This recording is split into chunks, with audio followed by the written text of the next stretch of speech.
And we're live. Hey everyone. It's you're sorry. This is written out. It's very specific. We're testing this. You're listening to the Small Business and Deal Making podcast with David C. Barnett, where we discuss buying, selling, and growing small and medium-sized businesses while managing risk. If you're looking to enjoy some freedom and want to discover your true calling in becoming your own boss, or if you already own a business and are looking to expand or grow or get ready to exit, then you've come to the right place for information, knowledge, and some thought-provoking opinions. Does that sound good to you? Sounds pretty awesome. But tonight we're discussing like personal finance and investing, aren't we? Absolutely. I'm ready. All right. So first of all, welcome everyone to the live stream. We've already got people coming in on the different platforms. It's good to see you guys. Andrew will be sticking around at the end of our talk for some Q&A. So if you have questions, please put them into the comments. I want to thank everyone for joining us live and welcome all the people that are watching the replay afterwards. And I promised everyone, Andrew, that we would learn about 6 guaranteed ways to lose your money. Because just the other day, I tripped over some fat stacks of cash in my hallway. I need to clean this stuff up. Why don't we start off by talking about a little bit about who you are and why you are eminently qualified to talk about ways to lose money and some winning strategies too. Well, thank you, David. And I am calling in from beautiful Bangkok, Thailand. So you may see it's early in the morning, 5 a.m. here. I've got my morning espresso. But I have made plenty of mistakes, just like everybody else listening. But I have one reason why I really am qualified to talk about mistakes, and that's because I've interviewed more than 360 people on my podcast, My Worst Investment Ever. And out of that, I get to hear stories of people's mistakes. And so today, I'm here to talk and share with you and your audience what I learned. And, that to me is like gold. You and I first met because I appeared on your show, and where I talked about a deal I did where I ignored all the rules that I put out for other people, and did a dumb deal and lost money. And and I like your show. It's in my podcast player. Like I listen to it quite often, actually. And I got to tell you, the episodes I don't enjoy so much are the people who say my worst investment was not buying a house when I should have. I prefer the people that mortgage their homes to buy Beanie Babies and stuff like that. Those are the real good shows. Yeah, and that's where it is, in any interview, it gets kind of fun. But the thing that I learned is that when it comes to my worst investment ever, it's personal, and for each person, I think one of the things I learned when I was a young guy, I remember I worked at Pepsi and I was in the factory managing a team of workers. And this one guy was just terrible. I mean, everybody knew he was slow. He always was making mistakes. So at some point as a young guy, I sat down with him. I said, look, you're not doing well. He said, what are you talking about? I'm the best guy here. And I thought, wait a minute. How could he not see that? And that's when I realized like everything is relative. And so, yeah, they're not as exciting when you hear the story. Like I didn't buy Amazon and I knew I should have. But, for that person, that's their story. So what gave you the idea for the podcast? So I've been working in the field of finance now for more than 30 years here in Thailand. And I've always wanted to do a podcast. But, like I learned in marketing 101 is that you got to be different. You got to do something different. And the podcast space is very competitive. So I just thought to myself, what could I do differently? It took a long time until I came up with this idea. I sent out an email to all of my people on my list. I said, would you be willing to tell me the story of your worst investment ever? And to my shock, I got 500 written replies. And that's when I knew I had a podcast. Yeah. And it's a great idea because I wrote an email a couple of years ago about survivorship bias, where everyone who gets invited to come and do a TED Talk and things like this, they're all the winners, typically, right? And the people who don't do so well, not many of them step forward to tell the story. And so when people go out there doing research and learning for examples and learning to hear other people's stories, the stories of what may go wrong are the ones that are the harder ones to find. So I congratulate you on doing that podcast because it really is a great it's a great data set for people to have available to them. And I mean, I enjoy it, and I've learned some things from it too. So what are these top 6 ways that you've discovered that people have consistently found in order to lose their money? The best losing strategies? Yeah. So first of all, I went through all of the interviews I've done. Being an analyst, I categorized them and I grouped them to see if I could find any commonalities. And sure enough, I did. And I grouped it into 6 things, 6 ways to lose your money. And I'll tell you 6 strategies to win. So the first way, most common way that people on my show have told me that they have lost is they failed to do their own research. And that just is number one. They just didn't take the time and they didn't look into it. They got, they rushed into it. They got overly excited. But in the end, they didn't do the research. So you specifically said their own research. Did you find a lot of these people relied too heavily upon something they were told?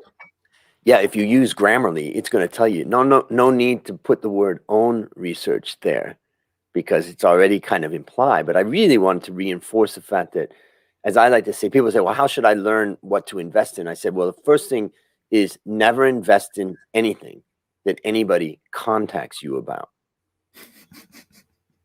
And that's a little bit, annoying thing to say. But the point I want to do is wake people up that anybody that's calling you about an investment idea is making money from that deal. There's nobody out there that's just benevolently picking up the phone one day and thinking, man, I'm just going to call David and give him some money. I'm going to give him a great deal. It just doesn't happen. Everybody's making money. So be careful of what people bring to you. Now, the corollary to that is that, there's nothing wrong once you get something like that. Okay, fine, you get it. But now it's time to do your research. So I want to say the strategy to win for this, and I challenge all the listeners out there, what I've learned from my podcast is you don't have to do massive research. I would suggest you just take out a letter size or an A4 piece of paper and just write down. And in this case, I'm going to ask you to write down what you think you're going to gain from this. I just was talking with someone, they told me that they're going to make 100% return in the first year of their new business. Write it down, because it's going to help you to think about it. Well, okay. So we shouldn't necessarily invest in something that someone has contacted us to buy. Would you expand that to maybe also say that the best advertisements probably aren't advertised with paid advertising? Yeah, I think it's very true. And I mean, if you're, and one challenge to the listeners and the viewers out there is that, look around your neighborhood. You see a shop, a business, a store, a restaurant that you think is good, and you think, I'd like to buy that. Walk in and talk to them.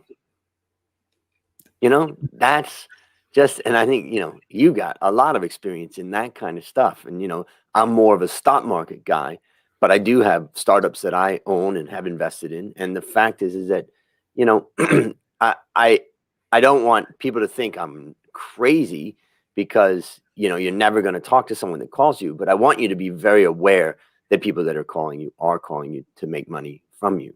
And so they're not calling you because of any other reason. Great point. And I see that someone's given the video a thumb up. So please, if you're watching live, do the thumbs up because it does help tremendously. What's the next one, Andrew?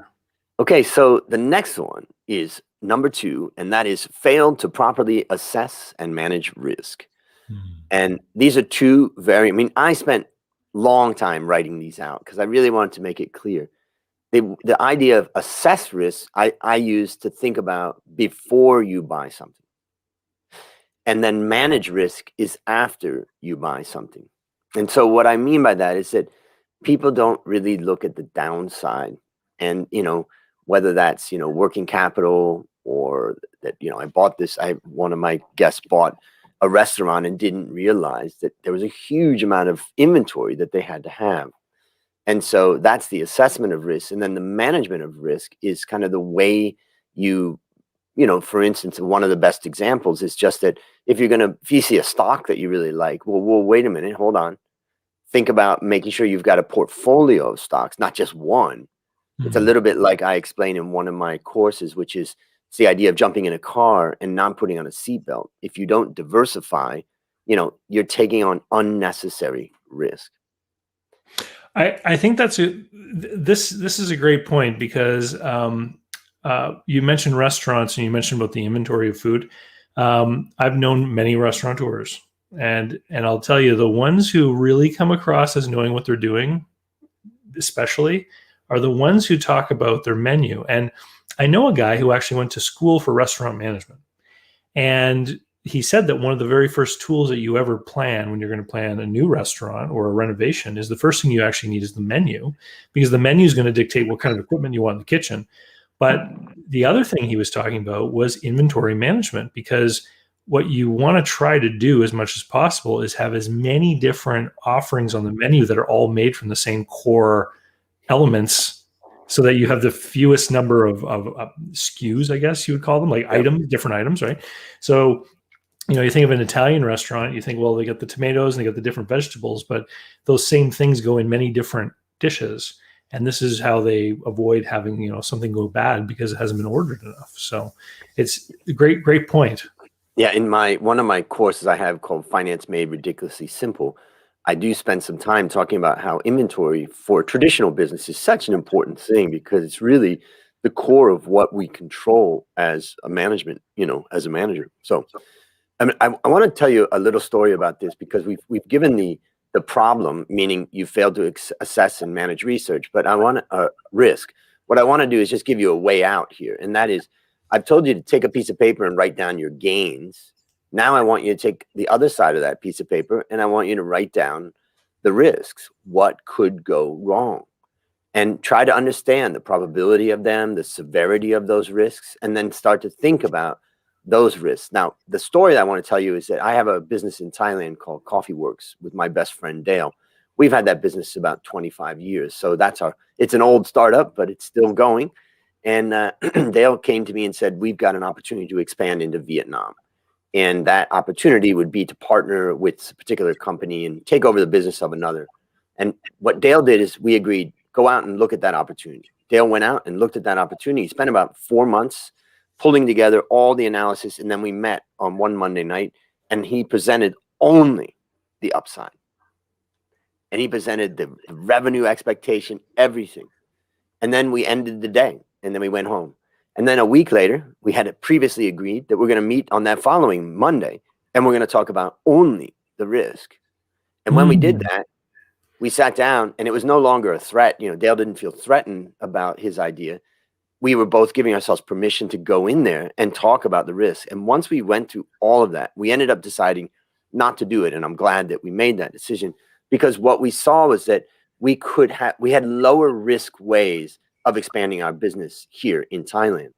And so I really advise the audience to separate the research, or separate the list of things related to research on the upside from research on the downside.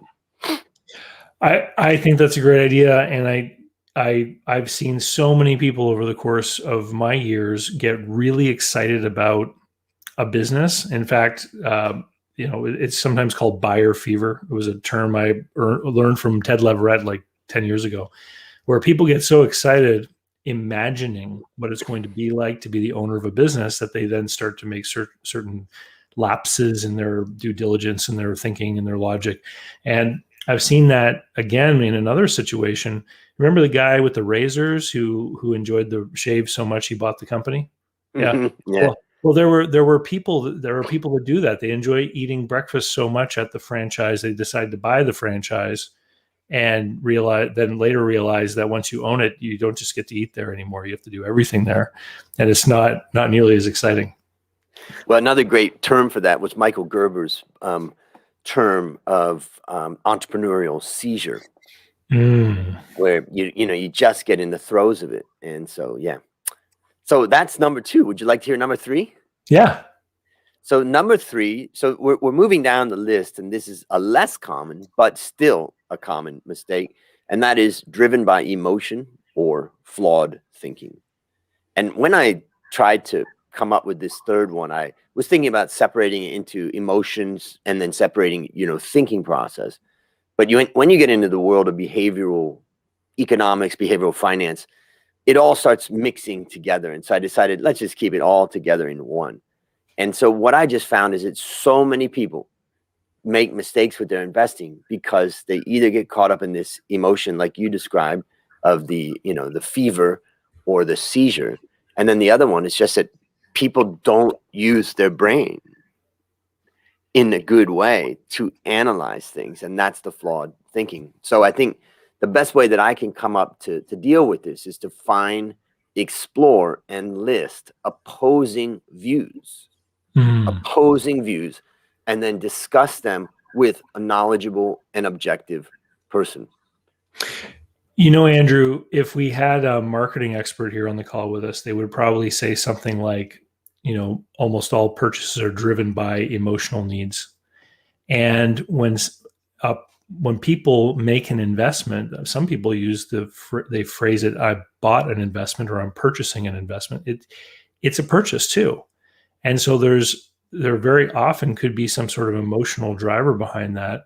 And I can imagine, certain people, like if they feel that making an investment of a certain kind will then do something else for them in how they feel about themselves, or maybe the way they perceive that others' perception of them will change because they've now done this thing, right? And yeah, a very good point. Somebody could be doing it from this desire for some sort of emotional outcome versus getting good yield for the risk.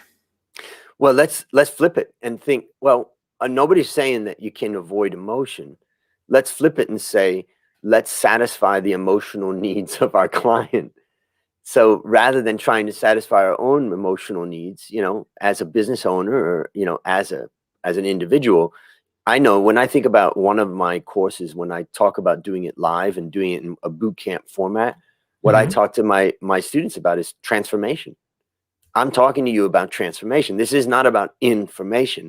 And I know the feeling. I have the same feeling when I hear, oh, wait a minute, this could really transform me.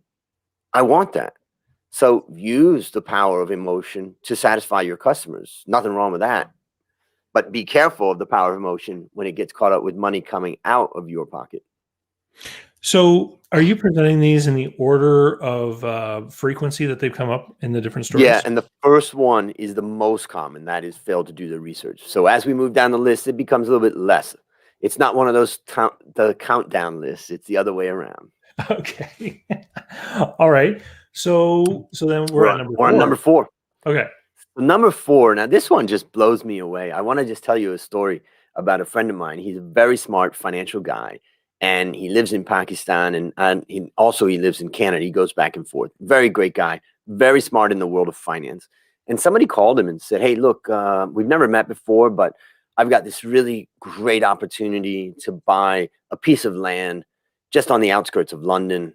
It's going to be turned into development. You're going to make a huge amount of money. And all you got to put down on it right now is just $12,000. Within a very short amount of time, my friend transferred $12,000 to this person he didn't know, and lost the money forever. And that leads us into number 4, and that is misplaced trust. And it's just amazing how tough people can be in some areas of their life. And then all of a sudden, when something comes up, I just had an interview I did with a really, it was painful because a woman that I interviewed, basically she had somebody that asked her to borrow money, and she ended up lending that person money without even thinking about it. And it was 2 years worth of salary that she lent. Wow. And she didn't get it back. In fact, it looks like she got back about half of that. But the point is that, she wanted to trust that person. And the people that do this type of stuff are really, really good at it. So, what I say is get to know the person you're investing with. And remember, trust only develops over time. There is no hack for trust. If you betray the trust of your wife or your husband or your best friend, it doesn't just bounce back. Hey, let's spend a weekend together and rebuild that trust. Yeah, okay, it's a step forward, but it does not come back, in a hack. So that's a really important thing, is about trust. Well, it's interesting because I was watching another YouTube video put out by someone who went into depth about the Bernie Madoff fraud, the Ponzi scheme that he had built up. Yep. And I remember hearing about the Ponzi scheme when it all hit the news and he was arrested and whatnot. But I had no idea what his history was. The man like created NASDAQ basically. Like he has an incredible resume. And then I was like, well, now I understand how he was likely able to get this thing going. Where because of his, his resume and what he had done, people were more open to trusting him. And that's where I think, people just think of, that there's maybe people out there that just only ripping off and, but they're actually very smart. They're riding on credibility of other people or some of their past credibility, like you've explained with Bernie Madoff. So, it is not that easy to detect sometimes. And so what I just say is, a good way to do this in a way that kind of can deal with your emotion, your thinking, and this trust is a good example is that a while ago I wanted to join a fitness center, but I know they have such hard tactics, when you go in there, it's such a hard sell. And so what I did is I just left my wallet and all of my money at home. And then I sat down with them and looked at all their options. Like, you can buy this now. And I was like, oh, I don't have any money right now. So I don't have anything with me. And it was just one way of trying to overcome that emotion, flawed thinking, or that I'll all of a sudden trust this person when in fact I could have gotten a much better deal. So, yep. See, I was called by a telemarketer back when I was 19 years old and offered a great deal on a Bowflex Power Pro. And now that I'm older and wiser, I still work out with it because I've sworn that I will use that machine until I get my money's worth. That's funny. Yes. We all get trapped. All right. Well, which one is next? Enjoy the morning workout. And number 5 is failed to monitor their investment. And what I found is that a lot of people, they'll put money into something, but then they just won't follow it up. They just don't, maybe they don't know what to ask. Maybe they're afraid to ask. Maybe they just think business is like investing is like that. You just give money and, you just wait for it to come back. But it's amazing the number of people that do not monitor their investment. Can you give an example story of something like this? Is it that the investment worked out well, maybe for a while or initially, and then something went off the rails and maybe there was a point they could have done something, but then they lost the opportunity? So two different examples. One of them is a person I talked to who basically said, I'm so busy running my business that I don't have time to manage my personal finances. So everything, I asked him, where do you keep your personal finance stuff? He says, the bottom drawer of my desk. Every time a letter comes in from my broker or my investment bank, I just put it there. And he says, I got 5 years of it there. Now, in some cases, there's some stocks that went up and, it's better that he didn't touch them, but then there's plenty that went down. So that, that is definitely one. I think the second one was a guy who invested with a friend of his in a restaurant, and he just gave the money to his friend and he never really followed up. And so eventually it all kind of fell apart and he felt like the guy never communicated with him and all that. And I think what I've said is the best way to overcome this is that you want to follow a regular predetermined monitoring process. Let's just take the best example, which is a restaurant. If a friend or family member convinces you to put $10,000 into a restaurant and you think it's a good idea and you like it, no problem. But then before you put the money in, talk to the person, say, look, I'm not asking for much. All I'm asking is once a month, when the financials are in from the prior month, what I want to do is have a 1-hour call, at your lowest time of the week. It could be Monday, the middle Monday of every month, whatever. Pick that 1 hour and I want an update. And that person will agree to it because you haven't given the money yet. And once they agreed upon it, then get them to stick to it. And then by doing that, you're going to bring a lot of value also to that person because many people don't spend time really looking at their business. This reminds me, oftentimes if you borrow money from a bank, the bank's going to have some sort of system in place. They want your financial statements every year or something like this. I'll often mention to business sellers who are going to be selling their business and accepting a promissory note for part of the consideration, a vendor take back or seller note for part of the purchase. They'll often say, well, what if the person starts to fail or doesn't run the business well? And I'll say, look, you can ask for anything you want right now. And if you want to ask for a monthly report, in the example of a restaurant, you could have a report from the POS. They could actually see what's being sold. And it's amazing that someone who's run a business for years, when they look at some of those reports, can often spot things that a new owner would never see. And I've actually had firsthand experience in selling a bar.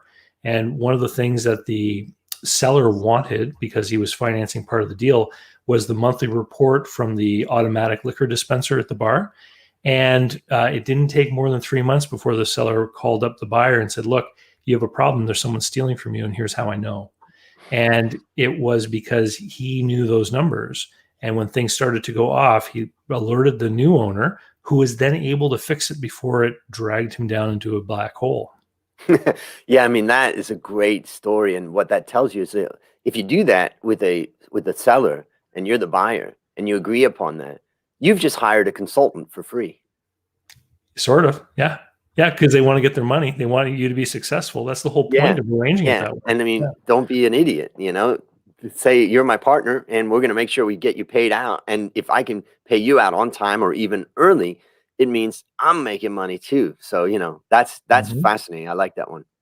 Yeah. I want to talk in a moment. I want to talk about why monthly. Remember, I said a monthly monitoring process, but that leads us into number 6. And this one is kind of a catch-all. I had a hard time how to handle this one. I had so many people that talked about this problem or this mistake, but it really involves the other 5, and that is invested in a startup company. Okay. And what I've found is that there's a lot of people that come on my show that have invested in a startup company and lost it all. And what I would say is start from this reality. You are likely to lose everything. Mhm. And startup companies are binary. And I think that's part of what's interesting about what you do and what you help people do is to say, when you're investing in an existing business or buying an existing business, it's less binary. You're not at that binary part anymore. But at the startup stage, it's either win, and it's not necessarily win big. It's either win or lose. Well, I think earlier you talked about diversification of a stock portfolio, if you're going to invest in Mm, publicly traded stocks.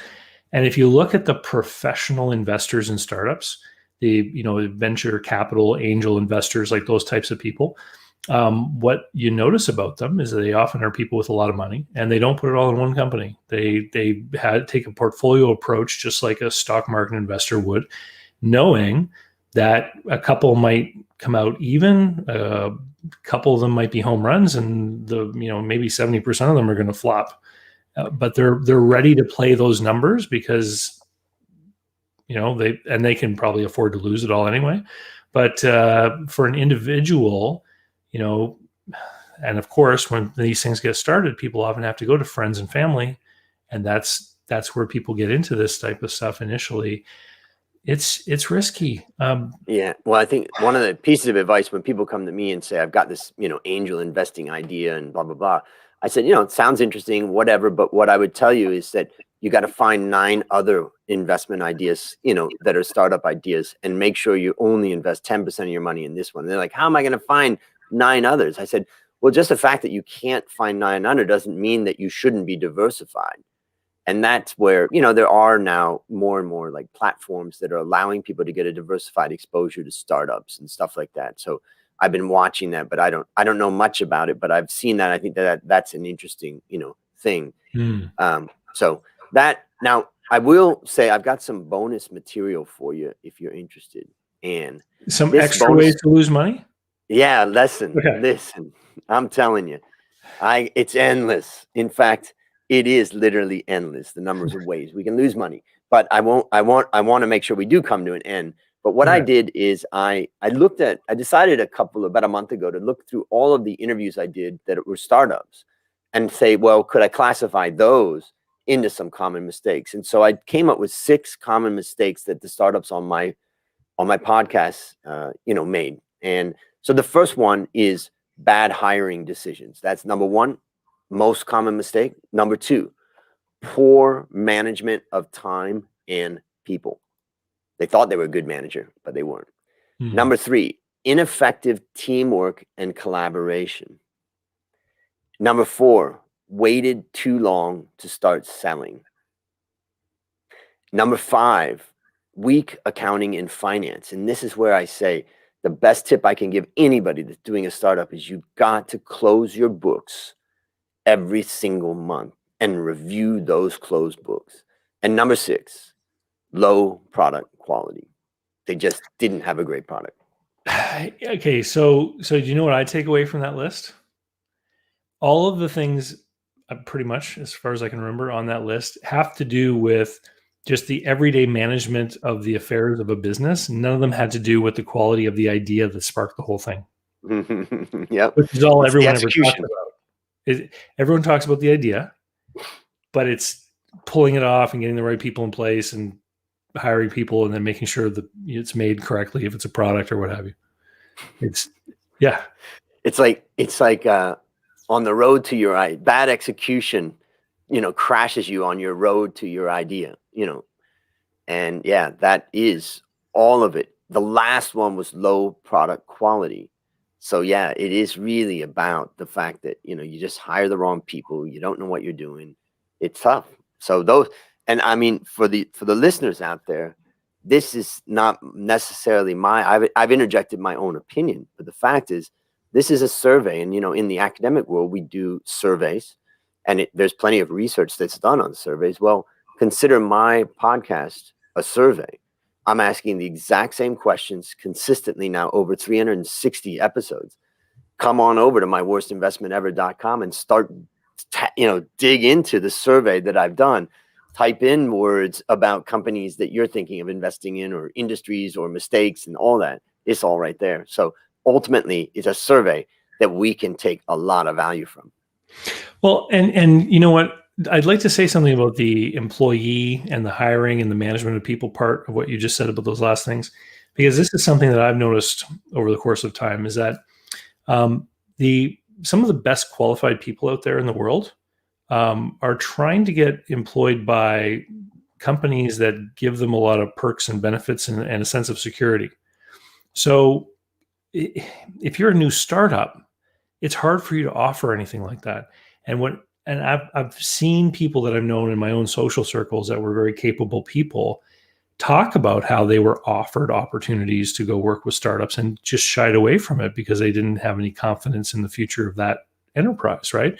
And they'd rather wait for a job offer from Coca-Cola or the phone company or something like that, right? And so it's a great list. Now, it's hard to get the magic together of like the founding team. Yeah. Now that you've helped me lose almost all of my money, Andrew, what am I going to do to grow it and get it back? What are my winning strategies? What I want to say is that after each one of these, I've tried to give you some way of mitigating that risk. And that is, if we go back to number 1, I talked about getting out a piece of paper and writing down the return that you expect. Number 2, I said, flip it over and then write down the risks that you can, see in that. And I talked to the story about Dale and I and investing in Vietnam and having 2 different meetings, one for return, one for risk. For number 3, for emotions or flawed thinking, I talked about finding, exploring, and listing opposing views and discussing it with a knowledgeable and objective person. And then for misplaced trust, I said, get to know the person you're investing with and remember that trust only develops over time. For the idea of failed to monitor their investment, I said, once a month, close books, follow up. And finally, with invested in a startup company, the idea is start from this reality that you are likely to lose everything. So the thing that I'm going to add on to that is that what I've learned in all of my years in the world of finance is this: separate creation of wealth from the building of wealth. And we create wealth in only a very small numbers of ways. Number 1, we create wealth by having a business that generates a profit and then pays us a dividend, ultimately, let's say in the most simplest form. And the second way that we create wealth is if we can live deeply below our means. Let's say we make $10,000 in a month and we can live on $6,000. That difference, $4,000, we have created that wealth. And then I look at the stock market as a place that you grow that wealth, not that you create it. And if you can think about the separation of creating and growing wealth, you're way ahead of most people. Hmm. Great points. You talk about living below your means. I've recently started to referring to that as knowing how to run a household profitably, because savings in a household is essentially running a household with a profit. And bankers, lenders, etc., that might want to help you out when you buy a business, if they can't see that you can run a household profitably, it's going to be hard for them to accept that you can run a business profitably. And so one thing builds upon the other. And I've heard many people talk about things like the stock market as being a place where you store wealth versus making it. I mean, maybe this. Do you have any idea of what percentage of investors, become wealthy through activity in the market? I mean, I'm sure there's some traders and things who, like, Carl Icahn, Warren Buffett. I mean, these guys come to mind, but they've got to be vastly outlying statistically, in their activity. Well, in fact, if you think about 10,000 people in a stadium, and we have them all stand up and flip a coin, and we say, if you flipped heads, go to one side. If you flip tails, go to the other side. Now we've separated them into two groups, 5,000 each. And now we say, if you flip heads twice, stay standing. And if you flip tails, a second time consecutively, stay standing. We know that 2,500 will sit down, and 2,500 will remain. Mm-hmm. We ask them to do the same and say, whoever flipped heads 3 times or tails 3 times, stay standing. If we go through that process 10 times, we're going to have 10 people standing that have flipped heads 10 times in a row, and 10 people standing that have flipped tails 10 times in a row. We know this very simply from statistics. And what I would challenge the listener is that underlying process of variability and underlying process of randomness is underlying everything in life, and it underlies the stock market. And so you talked at the beginning of this whole discussion, you talked about Warren Buffett, and he was the guy that flipped heads 10 times in a row. But recently I've met a guy. His name is Warren Buffett. Okay. And Warren Buffett flipped tails 10 times in a row. But I can't find his book, and nobody's interviewed him. So let's go back full circle to where you started with the concept of survivorship bias. Yeah. And that is that, and so when you look out at winners in the stock market, first of all, you have to think that every year, some are going to be 50% are going to be beating one group, and the other 50% is going to be losing. And that would be winners that are consecutive winners. But you also can say that those people are coming from luck. It becomes a lot more difficult to answer the question, was Warren Buffett's winnings because of luck or skill? And think about it carefully, because we know that statistic tells us that there will be winners at the end of that period. And so the question is separating that luck from skill. And that's very, very hard to do in the academic world. We try to do it. There's a concept called false discoveries, where you think you found outperformance, but in fact, it's just luck. So just my last piece of advice, I think, on this is the idea of understand the role of randomness and luck that's underlying all of the activities that we do in this world. And all of a sudden, your mind is going to be blown, because all of a sudden you realize, wait a minute, I'm giving bonuses in my company for people that really actually is just based upon the luck or the randomness of the outcomes. And, it was Mary I gave the bonus to this year, and next year it's Jane, and the next year it's John. And all of a sudden, it's like the employee of the month club at McDonald's there. You go in and you see, wow, everybody on this team has been an employee of the month.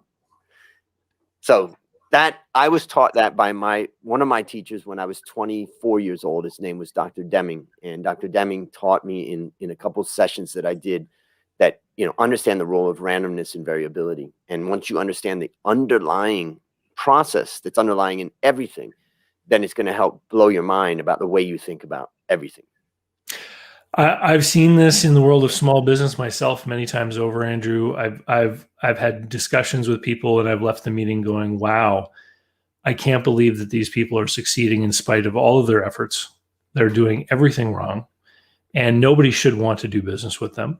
But they happen to sign the licensing agreement to be the dealer of the XYZ machine just before the XYZ boom, and now everyone has to drive over here and buy one because they won't answer their phone. So that's the only way people can get them.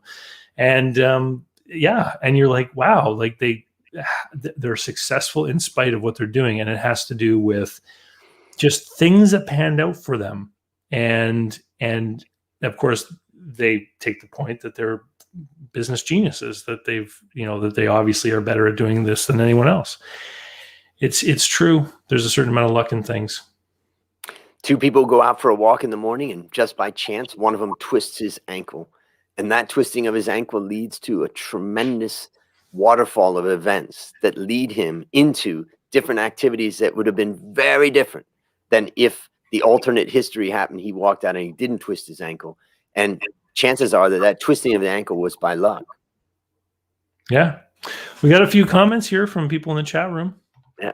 Michael says, wow, I can't wait to watch this again. Thank you both. Yep. Thanks for watching, Michael. And anyone else who's watching, please give us a thumbs up. It really does help. And we have another comment here from Bernard. He says, this is a definite must share on LinkedIn and other networks. Yeah, I agree. Thank you, Bernard. It would be great if everyone watching or listening would do us a favor and share, so that we can spread the word and more people can learn about this show and Andrew's. And Andrew, you were talking a little bit about Finance Made Ridiculously Simple. You had given me a test copy of that, and I'm 81% of the way through. I really enjoyed it. The first section about accounting, I thought you had a really novel way of teaching people how to comprehend some very interesting, like some of the more complex thoughts about understanding accounting by giving an example of a business starting, doing a couple of periods, and winding up. I thought that was great. And here on my channel, I talk all the time about the problem of too much leverage, too much debt. And what I found very insightful about your program is you talked about the actual debt versus equity in these big companies, some of the biggest companies on earth. And it isn't anywhere near what people try to do in the world of small business. You'll have to remind me, is it on average, it's about 45% equity, 55% debt? Yeah, that's about it. It's let's say 40-60. Yeah. And in even that debt, when we talk about that debt, sometimes that's not even all debt. Some of it's like accounts payable or something like that. But I appreciate that about the course. I've been teaching finance now for 30 years, and I really, really locked down during the COVID time and thought, how can I really, really make finance ridiculously simple? And so what I use in the beginning of that is my own experience in my coffee business. And it turns out that a coffee business is actually a good way to understand accounting, because it's a very simple business. We get raw material, meaning raw coffee beans, green beans. We roast them, we package them, and we ship them as finished goods. So I use that and use my own personal experience and try to bring a lot of fun and energy to it. But then all the data that I bring together about the different sectors and the returns and all of that allows anybody, by the time you're done, there's a lot of repetition where we're repeating, what does a balance sheet look like? What does an income statement? And it's through that repetition that you really start to understand it. And you'll notice also, I don't talk about cash flow statement because it's not as critical. You've got to get your P&L and your balance sheet. Cash flow statement is something that comes from those two statements. And so I really focus on cash flow is kind of more advanced. But for right now, get your income statement and your balance sheet. And if you believe what I say, to say the number one thing for a startup that I recommend is make sure you close your books on a monthly basis. This course allows you to understand what you're really seeing when you look at the P&L and the balance sheet. Yeah. Well, and you do a good job of illustrating how debt is the element that creates risk. I've had people ask the question. Actually, I made a video, and I'll put a tag to it here. It'll be floating above the screen somewhere, where somebody actually asked if having debt in a business increases, what was the exact word that they used, increases the volatility of the business. And I flipped it around and basically said, no, what we know about debt is that any type of volatile business shouldn't have debt. And this is why all of your new startups, all of your, like we talked about, they all come looking for these equity investments, because no lender out there, of course, would ever lend them any money because they don't have a proven cash flow stream that they'd be able to service that debt with. It's got to be that rock solid investment from the owners that doesn't have to be paid out and doesn't require any kind of cash flow servicing to maintain, that's what gives a company its solid foundation to be able to weather things that come along and take advantage of opportunities when they're revealed. You know, having been a lecturer of finance all my life, you know, in the financial books and stuff, we talk about taking on debt because it allows you to leverage up and earn more return on your equity. And in theory, it's great. You know, in theory, it sounds good. But when you're running a business, you have to be careful. Really, debt is probably your number one risk factor that you've got to manage. And I'll just give you a personal example. Right now, Thailand is in a lockdown period, which basically means that the revenue of my coffee business is being crushed because hotels are closed, restaurants are closed. Those are our main customers. And so the first thing that we talked about a long time ago between me and my business partner is, how much do we owe the banks? And we've kept that amount down. And in fact, we don't owe the banks that much. So the point is that they are the ones that can really squeeze you, and they can shut you down. They can file bankruptcy. I mean, other people can try, but the banks are very experienced in shutting you down or trying to take over your business or squeeze you. And, you know, every other debt that you owe or every other thing, you can usually negotiate a bit, but generally not so well with banks. So I really, really highly recommend that, you know, everybody look at the amount of debt that they have on their balance sheet and make sure it's not a lot. And if you were getting squeezed on the revenue side, that you could survive, maybe even pay it off. So just be careful about debt. Yeah, Great comments. There is one last thing I'll say. I mean, there are some times that the government incentivizes people to borrow, which is really dangerous. You know, you're just, and a great example in the US is to borrow for a home loan. They give you, number one, a 30-year fixed loan. It's crazy, 30-year fixed. No bank could do that. It's only the federal government that allows that. Number two, the Fed has kept the interest rates so low that it's almost like free money, 3% locked in for 30 years. And there's, you know, tax write-offs that you can take related to your house, and it's tax deductible. They make it so seductive that how could anybody at this time not go into serious debt? And just be careful. It happens in the world of small business too. You know, through the COVID pandemic and everything, the government in the States has used the SBA as a conduit for getting money into the economy. One of the things that they did is they gave everyone who had an SBA loan a 6-month payment. No, it wasn't even a payment holiday. The federal government made the payment for them. Okay. And then they said, if you got a new loan within a certain period, they would give you the same deal. So there were people going out trying to leverage up as much as they could so that the value of this gift would be as much as possible. To your point, encouraging people to take on more debt. You know, I thought the 6 months of payment was because they knew they couldn't process all the defaults. But then they turned around and made it into this thing where they're trying to shove money out there. And it really often does remind me a lot of the whole subprime mortgage thing. Doing whatever they're able to get as much money into the system, and who knows where this will lead us. A lot of people have some theories about what it could do as far as inflation and everything else. We'll have to wait and see. Yep, the risks are high. Got another great comment here from Jordan. Love the separation of reviewing pros and cons of investing in a deal, including the simple process of writing out on a single page the potential gains versus risk. I agree, Jordan. It's a great idea. And yeah, well, Andrew, thanks so much for being on the show. It's great to talk to you again. And if people want to find you, why don't you give the podcast website and also the Finance Made Ridiculously Simple one in case anyone wants to check that out. So I think I'll give you a link to the Finance Made Ridiculously Simple that you can share out there with some discount on it. So that's the first thing. The second thing is that anybody who wants to learn more about this, is very simple how to connect with me. Go to myworstinvestmentever.com. At that website, there's an about page. You can send me a message right there, and it comes directly to my personal email. So that's step number one. Step number two is listen to some of the podcasts. Type in your industry and see if you can search and find somebody that's actually made mistakes that you can avoid. So that's the best way to get in touch with me. Awesome. And so, Andrew, send me that link. I will put it into the show notes, either on YouTube or whatever podcast app you're using. Look in the show notes to get that link for Andrew's special offer. And Jordan says he's curious to learn more about the coffee business. You had told me once that you guys actually financed some of the machines for the little local coffee shops. Is that right? Yeah, so we have two parts to that coffee business. Basically, we're a roasting factory, but a roaster really also always needs to sell machines. And many people, coffee shops, hotels, restaurants, don't want to put out the upfront money to buy those machines.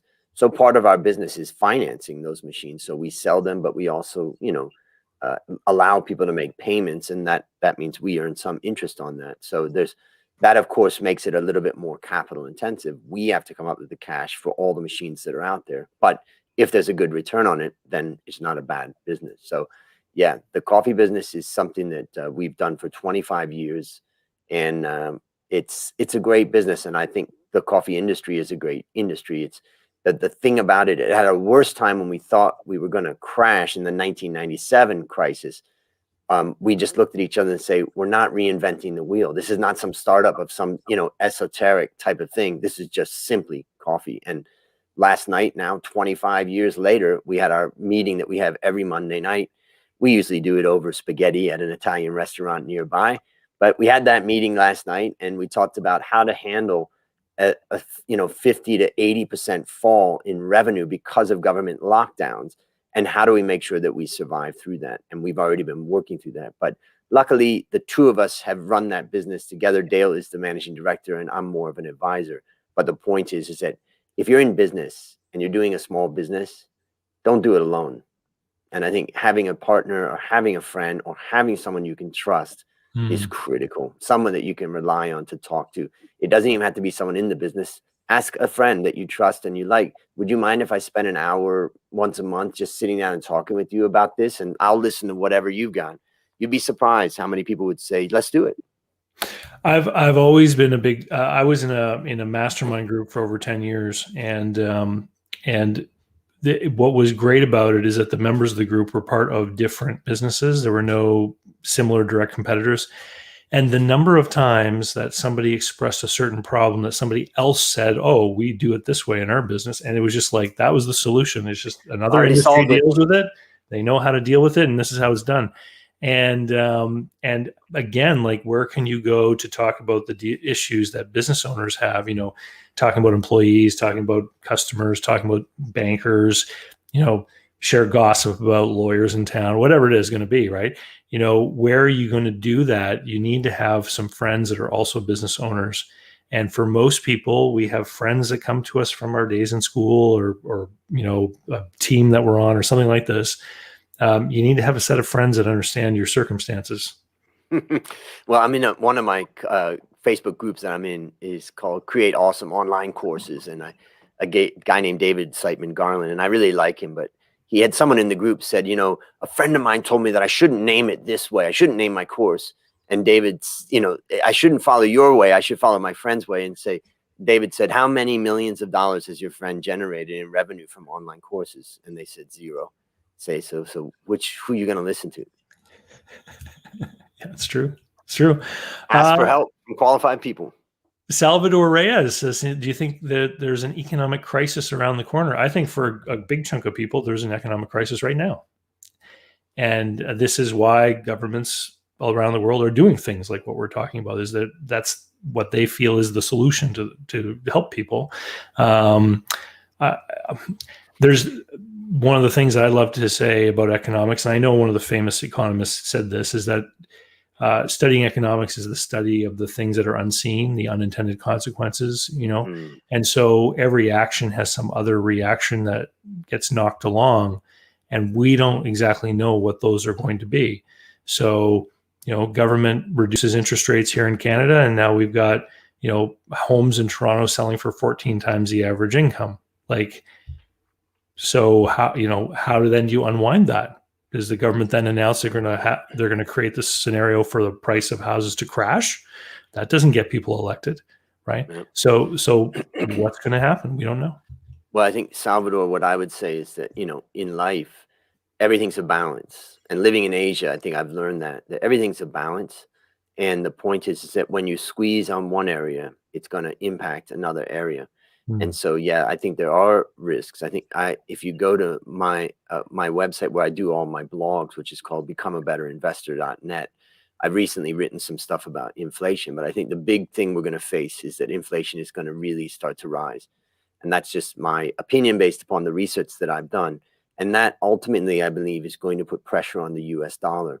And then the US government is going to do everything they can to try to keep the dollar as strong as possible until eventually it starts to really lose value. And I think that is, the big crisis that I'm worried about. And so, yeah, if I think about a crisis, that is it. And, there's a lot of people that are like, well, look at growth. Growth is great. Yeah, well, it's like saying, I just broke your leg. Now we've got it in a cast. Today you could walk 3 steps, and yesterday you could only walk 1. We've made a 3 times improvement. That's massive growth. That's bullshit. That is, you broke my leg, and now you're, cheering that I can now get up and walk 3 more steps than I did, yesterday. But that is not, that's destructive growth. And that's what we're seeing is a bounce back growth. So from a longer term perspective, we'll see things that, I think we'll see damage that people didn't expect. Yeah, I agree. And Anthony wishes us good night and says that we both look like Charlie Munger, which is awesome. I like Charlie Well, Munger. I hope that we sound just a little bit like him rather than look like him. Oh, wait, sorry. That is what he says. He says, thanks, very Charlie Munger-like. All right, everyone. Thanks for joining us. Thanks for the thumbs up. And we're going to have to sign off. We're at the end of the time. And we'll wish you a good morning in Bangkok, Andrew. I'm sure you have time for a few more cups of coffee today. And I'll have to give it a taste test. When I'm in Asia, I'll stop by and say hello. Beautiful. Awesome. Well, thanks to everybody, and thanks to you, David. And don't forget, everyone, if you haven't already, head on over to davidcbarnettlist.com. Sign up for my email list. It's the best way to keep on top of everything that's happening, like getting a notice about Andrew's appearance, for example. And if you're going to be buying a business, learn how to do it in a risk-controlled fashion, which is what I teach over at businessbuyeradvantage.com. And with that, we'll say see you later, and we'll talk to you next time.